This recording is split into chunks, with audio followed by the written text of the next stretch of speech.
thank you guys, and thank you, AJ, for talking to us. You brought it home tonight. It was a pretty close race, though. My first question is, what do you want to say to those who didn't support you tonight?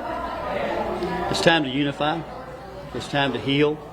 It's time to unite the Republican Party as we move forward to November, probably one of the most important elections of our lifetime, as we strive to elect Donald J. Trump as our president.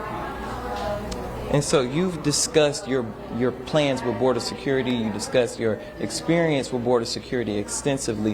What are your priorities beyond border control or security? I think there's a number of priorities for the state. From the Texas House position, I think we need to change the rules. I signed the contract for Texas because I think Republicans need to elect their speaker. And I think that's the first order of business that needs to happen. From that point on, there's a number of serious issues here in Texas that we need to tackle. Border security just being one of them. Finding good answers for our public school systems and school choice is another.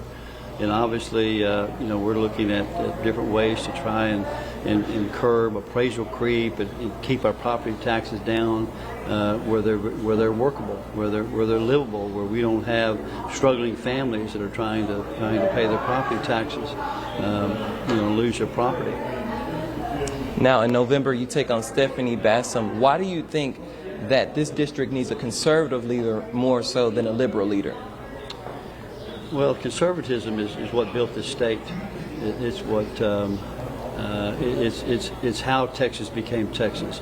Conservative values, rural values, Texan values are what's clearly important here. Preserving our culture and keeping things. Really just keeping Texas Texas in so many ways. And I believe that the liberal ideology that's affecting this nation has crept into Texas in some ways. And I think we need to, Texas is ready to stamp that out and return and keep our rural values intact. Well, again, congratulations, and thank you for speaking with us. We're going to send it back to you guys in the studio.